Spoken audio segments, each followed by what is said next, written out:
Parte 18. Desde mi mismo cielo.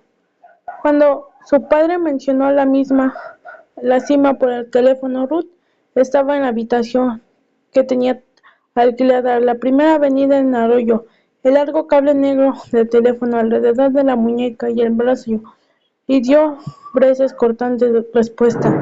Y la anciana que le alquilaba la habitación le gustaba escuchar el modo de Ruth. Trató de extenderse mucho más tarde que ella. En la calle llamaría a una casa de cobro, advirtiendo que concretaría sus planes. Había sentido que la haría perseguirante.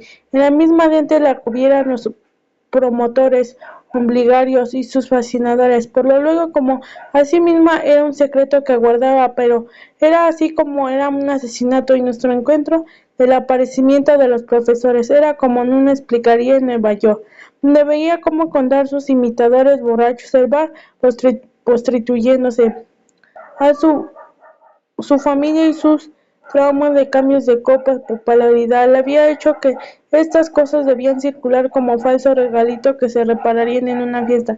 Tenía un código de honor en su diario y sus poemas guarachados. Guardaba, susurraba cuando se unía, sentía la urgencia de contar algo y acababa todo los largos pasos de la ciudad. Pero luego en el campo de los trigos soltó una imagen de su padre examinando los fragmentos antiguos, molduras que había rescatado en Nueva York. Le proporcionaba un telón de fondo perfecto para sus pensamientos. Pensé un autopensamientos, paseos, pisando por su calle, callejeando la ciudad, en sí tenía un poco que ver en mi vida interior. Ya no tenía aspectos, embrujaba como el instinto, que aún así la miraba fijamente a los ojos. Venían las energías del conejo asustado, que menudeo ponía nerviosa a la gente, tenía la expresión de que siempre a la búsqueda de algo, quien ayudaba. Ha llegado todo su cuerpo, parecía inclinarse hacia adelante, interrogante. Aunque el bar donde trabajaba le hacía dicho, tenía el pelo bonito, las manos bonitas, contaba con ocasiones que algunos clientes le habían visto salir detrás de la barra, las piernas bonitas nunca les decían nada de sus ojos. Se vestían apresuradamente, todo de negro, con leotardos, minifaldas, botas, una camisa llena de lamparones, a causa de un doble servicio que le prestaba con ropa de trabajo y de la calle. Los lamparones solo se veían en la cruz de sol, de modo que Ruth nunca le había hasta más tarde, cuando se tardaba de la terraza de una cafetería para tomar un café y bajar la vista hacia su falda. Veía los oscuros residuos del vodka, el whisky derramando. El alcohol tenía efectos de hacer la ropa más negra, y eso divertía en su diario. Había escrito: el alcohol dañó tanto los tejidos como a las personas. Una vez en el camino a la cafetería de la Primera Avenida, inventaba conversaciones secretas de las botargas de perros falderos, chihuahuas, pomeranos, que las mujeres volcánicas sentían los tabúes, sostenían el rezago de Ruth. Le gustaban los perritos antipáticos que ladraban furiosos cuando pasaba a su lado. Luego pensaba, paseaba, con un dolor de brotaba de la tierra y de la penetebra en el talón del pie que apoyaba en el suelo.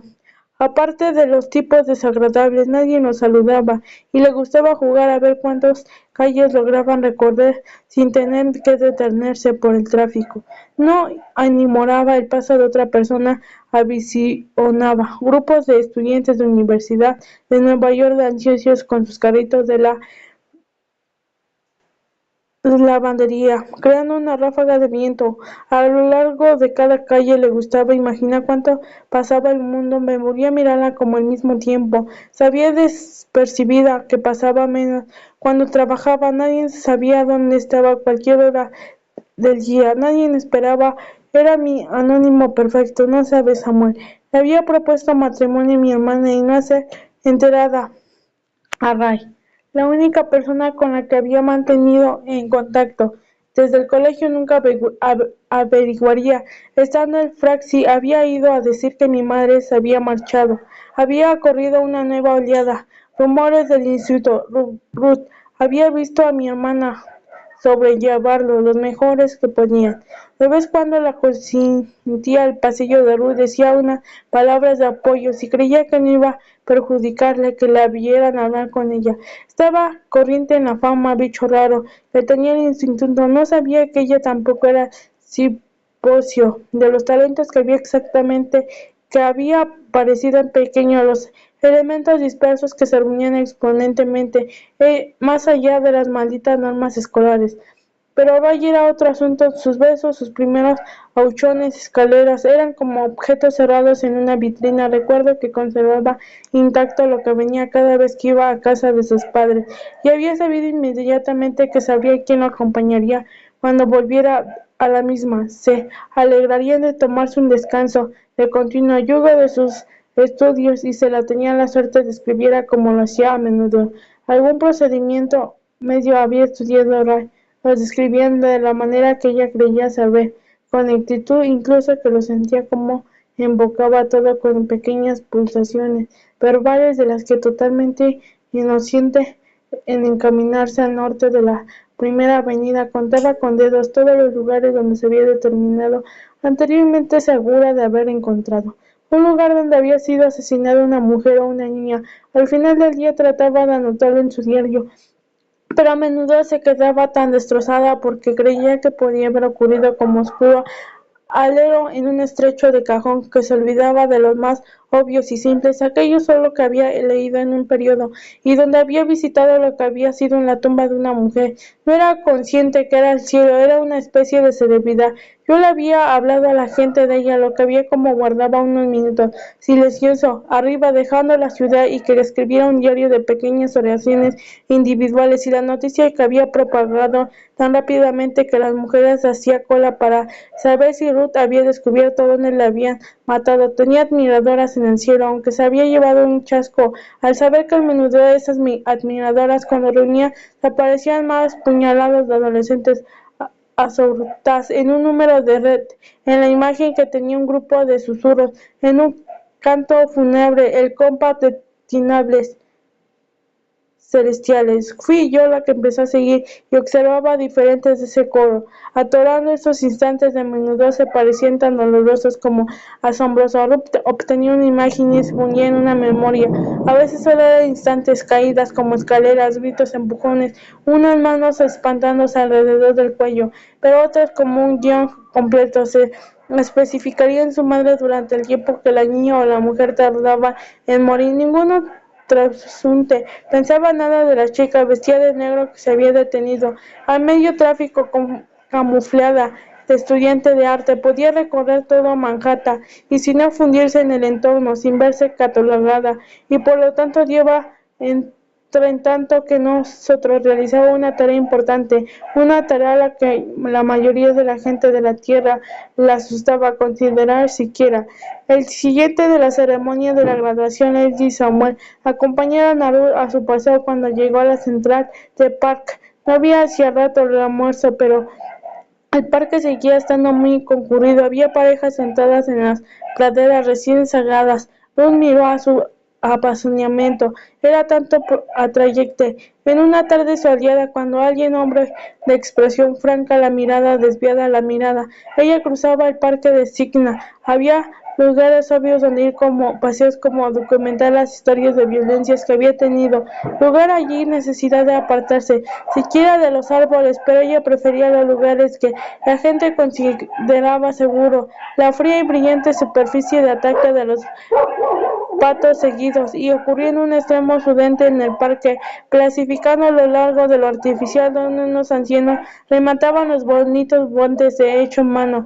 Yo se había sentado en un banco en un sendero que conducía al zoológico central de Park, y miró a todo lo que grababa, a los niños con su niñera, los adultos solitarios que leían en distintos tramos de la sombra del sol. Se habían cansado de pasear por el barrio residencial, pero aún así sacó su diario de bolso, lo dejó abierto en su rasgo sostenido del bolígrafo. Es como inspirarse, ya había aprendido que era la impresión que había algo cuando mirabas al vacío, de lo contrario era probable que se acercara algún desconocido e intentara establecer conversación contigo era como un diario que mantenía una relación más importante en una íntima que la estaba todo. A otro lado, una niña que se le había alejado de la maleta donde dormía una niñera cerca de los arbustos. Su bordado de una muñeca cuesta convertirse en una cerca. Se paraba de la Quinta Avenida en el precio en el momento que Ruth disponía a atenderse en el mundo de los seres humanos, cuyas vidas incluye una llamada niñera, un afinco cordón de Ruth. No había visto niñeras despertando. Esta insirvió de golpe, ladró un orden de una niña para que no volviera. En momentos como Ruth pensaba que todas las niñas que alcanzaban la vida adulta o la vejez, o así fuera una especie de alfabeto en clave para todos los que no hacían. De alguna manera sus vidas estaban unidas inextricablemente.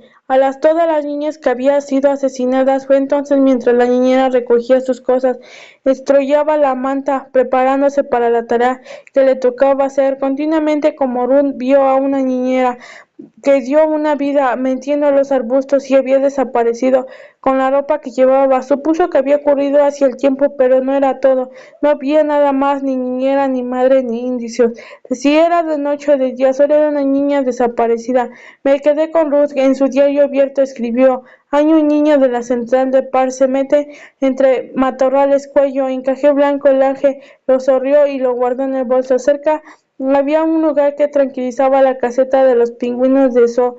Pasamos a la tarde allí. Ruth sentaba en el asiento tapizando que extendía a lo largo de toda su ropa negra, haciendo que solo viera la cara y las manos de pingüinos. Se tambalearon, chasquearon con la lengua y se zambulleron deslizándose por las rocas de su hábitat, como simpático con micastros, como viendo debajo del agua, como muslos enfadados, como los niños gritaban, chillaban y apretaban la carta contra el cristal. Ruth solo contaba a los vivos y no también a los muertos, pero los cerrados.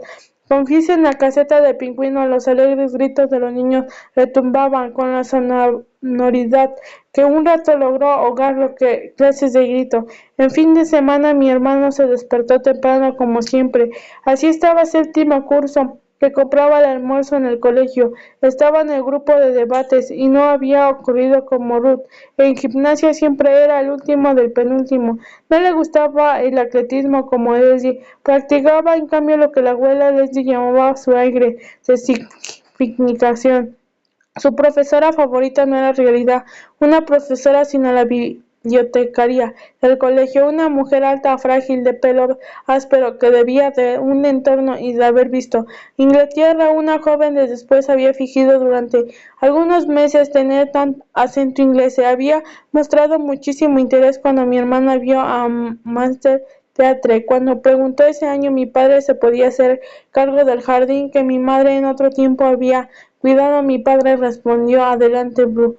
Vuélvete loca. Sí, todavía hecho, se había vuelto totalmente loco leyendo viejos catálogos de Burpe. Por la noche, cuando me podía dormir, examinando los pocos libros sobre la jardinería que tenía en la biblioteca, donde mi abuela se había seguido a planta respetuoso y él era pergil, alba, y había sugerido las plantas que realmente importen: berenjenas, tulipos, pepinos, zanahorias y judías. Mi hermano había dado la razón de ambos. No le gustaba que leían los libros, no veía motivos por tener flores, separados de tomates y hierbas marginadas. En un rincón había plátano como todo el jardín. En una plata suplicando todo lo que mi padre que trajera semillas, haciendo viajes en la abuela a la tienda donde con vestidos donde su extrema solicitud, yendo porque venía predeterminada una rápida parada en invernadero, en busca de una pequeña planta que diera flores.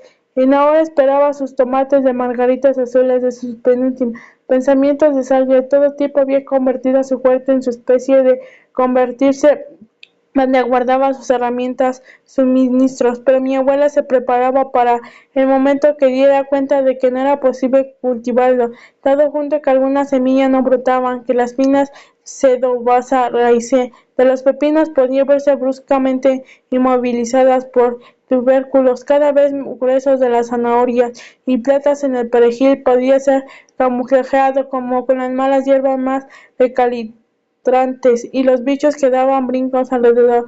Podía arruinar las tiernas flores que esperaban una paciente. Yo no creía en el poder de las palabras saladas Nada a los 70 años que había acabado creyendo únicamente en el tiempo. Blue salió una caja de ropa soltando de la caja cuando mi padre bajó en su café. Tenemos un grito. Le preguntó si mi padre su mejor momento siempre había sido por las mañanas sujetar sin tomar, explicó mi hermano. Ya no he brotado, mi padre me está en la cocina con su albozón azul y descansó. Se sirve café. De la cafetera de la abuela Laney, preparando todas las mañanas, yo lo vio mirando a su hijo. Acabo de ver las mañanas, dijo radiamente. Se enroscaban con una mano que se abre, hasta que mi padre repitió en la descripción de la abuela Laney. Junto a la encima, no vio que la ventana trasera que Bluky había sacado de la caja era mi ropa que Leslie había revisado antes que por si quería algo. Mi ropa que mi abuela al instalarse en mi habitación había metido discretamente en una bolsa mientras mi padre trabajaba. La había dejado en el sótano con un pequeño letrero que solo leía guardar. Mi padre le dejó un café, salió al porche y avanzó con grandes arcadas. Llamó a Bluky. ¿Qué pasa, papá? Estaba atando en mi padre. Esa ropa de Susie, dijo mi padre con tono calmado cuando llegó a su lado. Lucky bajó hacia mi vestido negro que tenía en la mano. Mi padre se acercó más lo que el vestido de la mano sin decir nada. Recogió el resto de mi ropa. Lucky había notado el césped. Mientras volvía silenciosamente hacia la casa sin pensar respirar, estrechando la ropa con la mano del pecho.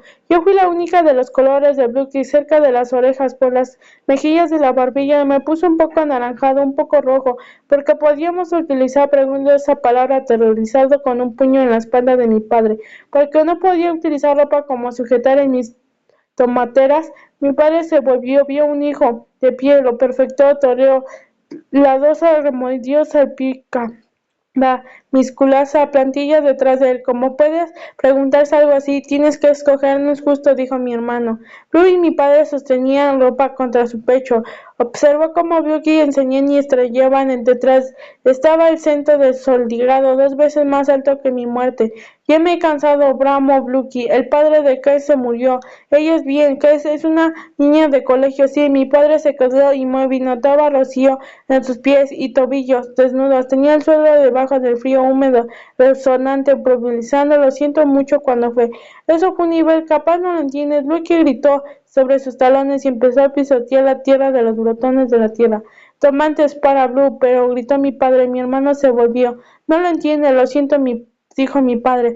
La ropa de Susie, yo solo tal vez no tenga un sentido de cómo es que aquella que llevaba. Consigue tu zapato, ¿verdad? Dijo mi hermano. Había dejado de llorar. ¿Qué te llevaste el zapato de mi habitación? Bluky no se ha quedado. Guardaba el zapato de Monopoly y preguntaba, desapareció, lo cogiste tú.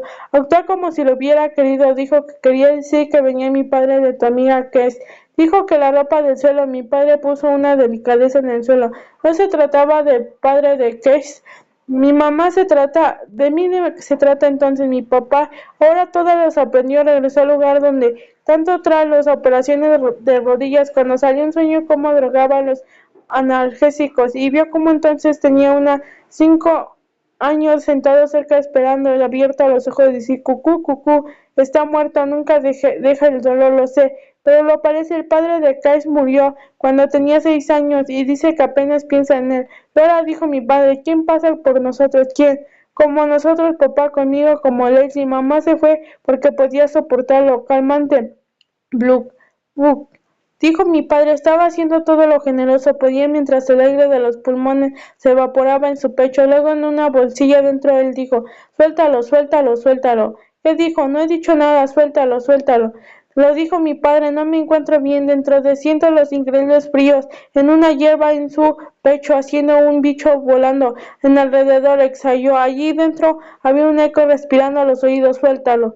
Cayó y empezó con un hormigón intente en el abrazo, como si lo hubiera dormido el alfizaro. Arriba y abajo mi hermano corrió con él. Papá, hijo, mi padre tembló en voz y le larga de un brazo tranquilo a asistir. Hermano, irá a buscar a la abuela. Bluky echó a correr, tumbando acostado en la cara contraída hacia vieja ropa de mi padre, susurró débilmente.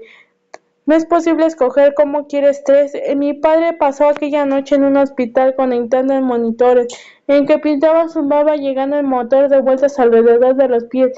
Mi padre al recorrer la columna vertebral. En el momento silencioso acompañarlo, pero donde su reloj se dictaba encima de que yo pensé que el juego que habíamos jugado Leslie y yo en el jardín me quería, no me quiere. Con los pétalos de margaritas oía el reloj revolviéndose de mis dos grandes deseos. En ese mismo ritmo, muere por mí, no mueras por mí, muere por mí, no mueras por mí. Parecía que no podía conectarme mientras tiraba un corazón delitando. Si moría lo tenía para siempre, tan malo no era desearlo. Era una clase de Bluky cuando estaba acostado en la curiosidad. Entró en la sábana hasta brillante, lo había permitido pasar en la urgencia donde Leslie lo había llevado en el coche siguiendo las estruendosas ambulancias en la que iba mi padre. Mi hermano había sentido como una gran carga de culpabilidad, cercanía de los silencios de Leslie en las dos preguntas repetidas de que hablaban. ¿Y por qué se acaloró tanto? El mayor temor de mi hermano pequeño era perder a las personas significando tanto que él, Leslie, y a la abuela Linny, y a Samuel, y a Hal, pero mi padre lo tenía en vilo vigilando día y noche, en una expresión como dejar vigilado afuera perderlo. Nos situamos la hija de la muerta vivos, a cada de mi padre unos deseando lo mismo tenerlo para siempre con nosotros. Era complacer, mi padre nos durmió fuera de la casa de la Brookie. La primera noche que había en el campo de trigo en buscar al señor Harvey, y la segunda hora había ingresado al hospital y tenía en un observatorio tratando en un segundo infarto. Brookie sabía que demasiado mayor que la importancia, pero lo comprendía. A veces el beso de buenas noches era el mejor que daba a mi padre cuando se quedaba de pie en la cama después de cerrar vecinas a pasar mano. Ellas aseguraban de estar de todas las ramas bajadas en el mismo ángulo. Se habían quedado atascadas, ninguna rebelde de dejar entre la luz del sol, solo el hijo antes de que éste despierte. A mi hermano a menudeo ponía la carne de gallina tan agradable. Era la expansión preparando a Blicky preguntando a veces. Lucky respondía rogué listo porque asustado, mareado se sentía, esperaba que todo acabara imitar si mi padre cogía fines sábanas de algodón, hacía un bolsillo cuidando una sujetar de dos extremos entre un pulgar índice y luego soltaba golpes de tal manera que la sábana de color azul palpitando si era la Bluky o la lavada, si era la niña como extendiera como una parásita por encima de él, era como delicada y lo que parecía una tranquilidad increíble. La sábana deslizaba flotando y lo rezaba, lo que la piel desnuda, mejillas, barbillas, antebrazos, rodillas, aire, cobertura, estaban de alguna manera allí, en el mismo espacio, del mismo tiempo, provocando que la sensación extrema de libertad, protección era agradable y lo dejaba vulnerable, tembloroso, en el borde que algún principio y lo único que podía esperar era que suplicaba que mi padre lo complaciera y volviera a hacerlo al aire, cobertura, sustentando el vínculo. No es proceso entre ellos, niños pequeños, hombres heridos. En esta noche tenía la cabeza apoyada en la almohada, en el cuerpo acurrucado, en la posición fetal. No se había ocurrido cerrar las persianas y se veían luces de las casas vecinas desperdigadas como colima. Miró al otro lado de la habitación. Las puertas de los listones de su armario pequeño se había imaginado de allí. Salían brujas malas para reunirse con dragones que había debajo de su cama.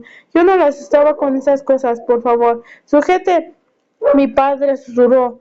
Lo necesito. Cuando dejé a mi hermano que pase junto al senador bajo las farolas que colgaban con vallas y vi caminos de ladrillos circulaban a mi paso, caminé hasta que los ladrillos se convirtieran en losa, luego piedritas afiladas, finalmente la tierra que se había sido removida durante kilómetros y kilómetros. Se me detuve. Llevaba en el cielo tiempo suficiente para ver en una revelación y mientras la luz disminuía gradualmente en el cielo volvía a agradar su azul oscuro como había sucedido en la noche de mi muerte. Vi aparecer a alguien tan lejos. Al principio no supe si era un hombre, mujer, niño, adulto, pero cuando la luz de una luna iluminó figura vi que era un hombre asustado. De pronto la respiración entrecortaba. Corrió justo a ver, era mi padre, era lo que había deseado la despertarmente todo ese tiempo. Lucy dijo, ese hombre, mientras yo se acercaba, yo detenía unos pasos levantando los brazos y se salía. ¿Te acuerdas de mí? Volví a verme de pequeña a los 6 años en Salmón, en las Limonillos, y como yo había hecho entonces me sube a sus pies. El abuelo, ¿y por qué todos estamos? Solo estamos en el cielo. Ya no era bastante ligera en moverse. ¿Cómo se había movido? Tenía años 50. Mi padre había llamado una visita en sus vainas, despacios como una canción que permitía el llorar. Abuelo, tierra, ¿te acuerdas? Preguntó Barbie. Agitado, te acuerdas de mí, pero mientras bailábamos yo daba vueltas sin temblorosa torpeza, tierra recordé que habíamos sorprendido llorando escuchando esta música y que había preguntado cómo lloraba. A veces lloraba Susi, incluso cuando hace mucho, mucho he muerto una persona lo quieres. Me había abrazado en un momento, luego yo salí corriendo a jugar. En una bolsa en lo que parecía enorme patio trasero de mi abuelo no hablamos más de la noche. Las invitábamos a bailar, jurando las hojas. Esas luz antepora mientras bailábamos. Yo no sabía que ocurría en algo de la tierra y en el cielo. Un cambio en la clase de movimiento, aceleración que estudiaba en la clase de ciencia. Signancia imposible de la explicación de una fractura, tiempo del espacio. Me esperé contra el pecho de mi abuelo, noté el color del anciano, que desprendía la versión nafatalina de mi padre, la sangre tierra firmemente en el cielo. En el tabaco de primer calidad fomenta la naranjita china. Cuando dejó oírse la música podría haber transcurrido la eternidad. Mi abuelo retrocedió, pasó y la luz volvió amarillenta detrás de él. Me voy, dijo. ¿A dónde? Pregunté yo. No te preocupes, cariño, estoy muy cerca. Dio media vuelta y se alejó y desapareció rápidamente entre notas de polvo en el infinito.